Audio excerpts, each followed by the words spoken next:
Hello and welcome to another Tri-tutors video. In today's video we're going to be analysing the poem High Flight. Oh, I have slipped the surly bonds of earth and danced the skies on laughter-silvered wings. Sunward I've climbed and joined the tumbling mirth of sun-split clouds and done 100 things you have not dreamed of. Wheeled and soared and swung high in the sunlit silence. Hovering there, I've chased the shouting wind along and flung my eager craft through footless halls of air.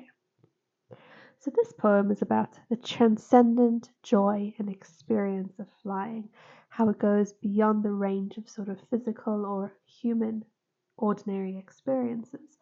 And it's a really interesting poem because if you think about the background, this poet was a fighter pilot during World War II, and he wrote this poem in 1941, and unfortunately he was shot down while flying also in 1941 and passed away.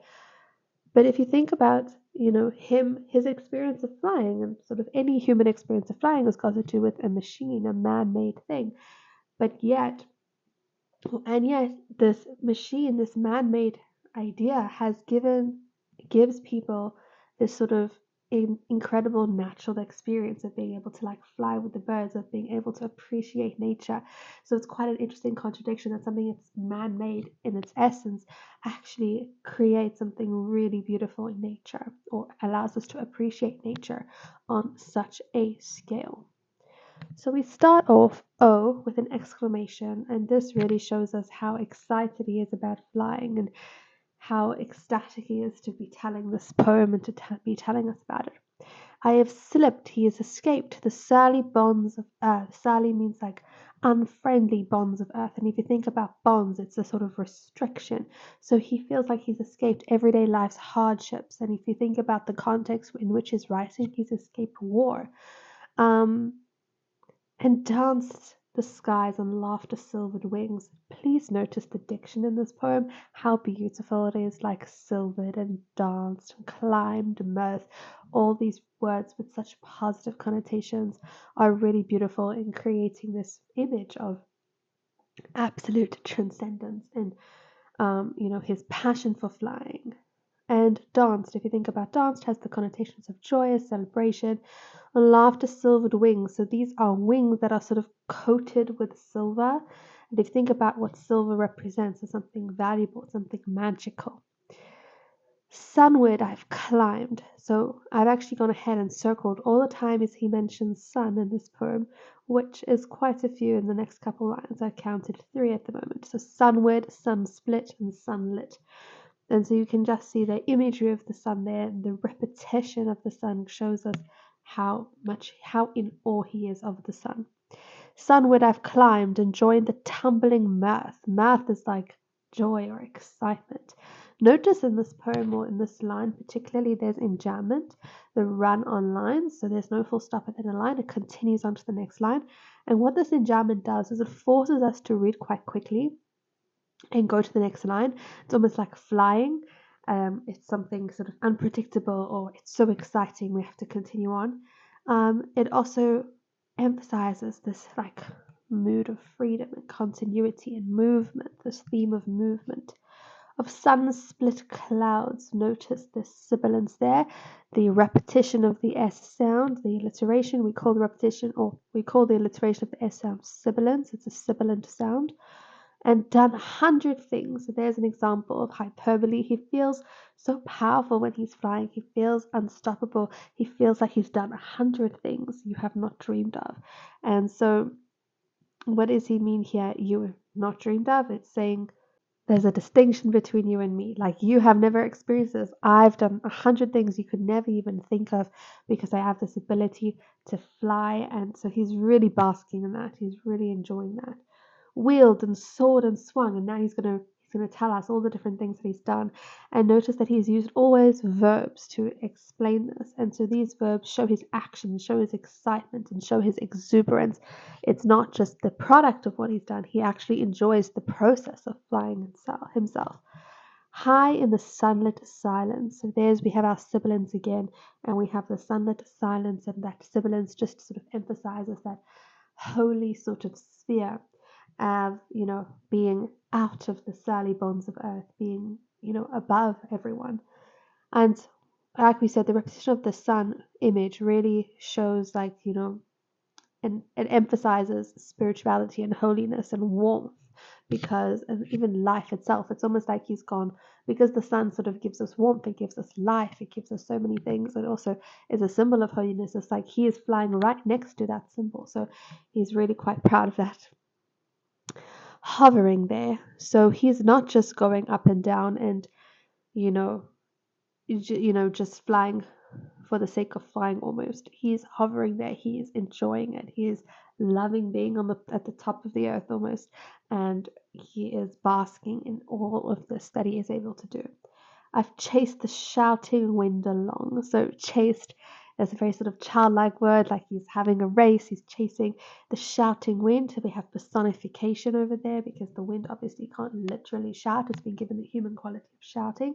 And so that really emphasizes how powerful the wind is, and how this, man-made machine and this pilot are able to sort of be a force to reckon with against the shouting wind.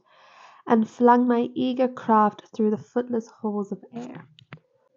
And so craft here refers to the plane that he's flying, and footless halls of air. We can understand this in two ways, right? This is obviously saying the sky, but it could be footless because you can't step or walk on the sky, right? It's like no bottom, you can't actually walk there, so it's footless.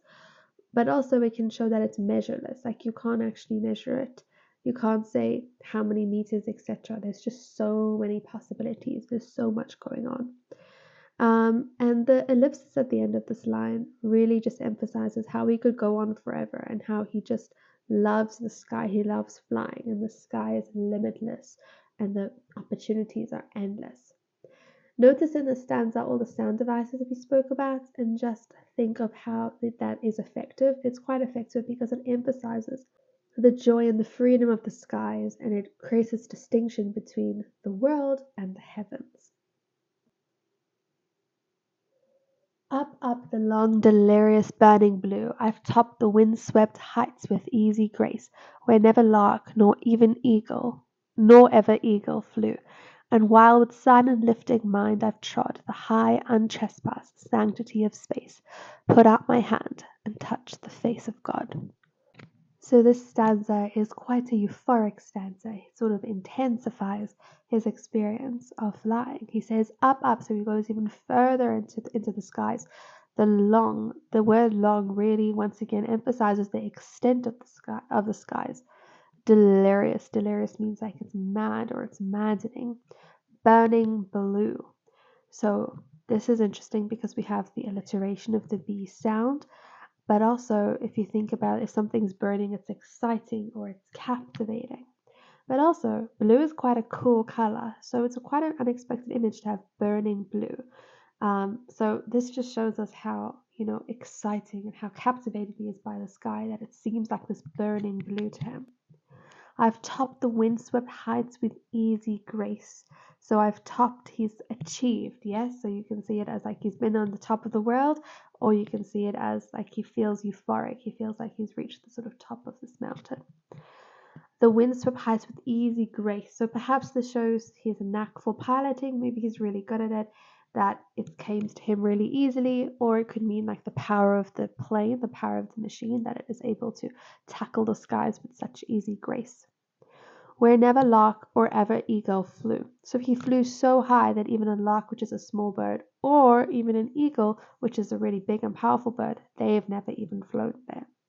And then we have a dash, and this dash is going to show an explanation or an elaboration. And while with silent lifting mind I've trod. And so we've spoken a lot about sound in this poem, and here we have this contrast because we've had all these different sounds going on, and now we have silent. So we had all these sound devices, now we have a contrast with silence. And this loudness versus silence is quite important, because the loudness happens when he's flying up, right? The engine is going, he can hear all the birds, everything's going on. So there's a lot of noise. But then once he's actually up in the sky, as it says in the first line, up, up the long delirious burning blue, like he's really high in the sky now, there's silence. There's a feeling of peace as he sits atop the mountains and he takes in his view, and he really basks in this amazing experience, transcendent experience. and this lifting mood. And so we can see like the play on the word lifting because it's uplifting to his soul, but also he's like lifted really high in the sky. I've trod. The word trod has connotations of taking effort, right? So you have that contrast with like easy grace. Maybe he has talent, but he had to trod. He had to tread. Yes, he like well, the past tense trod. Um, he had to like maybe take some work to actually get into the sky and to get into that place where he can really experience the peace, right? It takes a lot of energy, it takes a lot of power and mindfulness to actually get the plane to that point, perhaps. The high, untrespassed sanctity of space. So high, obviously high in the sky, untrespassed. This means this is, isolated in a sort of good and exhilarating way. No one has ever trespassed. No one has ever come there before to this part of the sky. So there's this newness and there's this excitement. Sanctity of space. There we have a beautiful use of sibilance, of that repetition of the S sound. It's this just sanctuary. It's sort of this holy place for him. Put out my hand and touch the face of God. And so he's elevated in the sky and he is able to, this idea of touching the face of God shows us that this experience is not just transcendent, but it's a spiritual experience. He's in the heavenly realm. He feels peaceful. He feels a sense of fulfillment. And he's able to connect with nature and with God and with spirituality.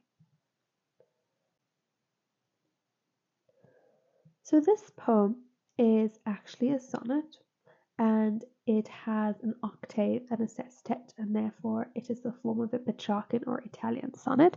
So the octave is the first 8 lines, which sort of introduce the idea, and in this case they give us this understanding of, how transcendent the experience of flying is. And then we have the sestet, which usually intensifies, and here we see the more links of the speaker to spirituality as he flies even further up into the sky.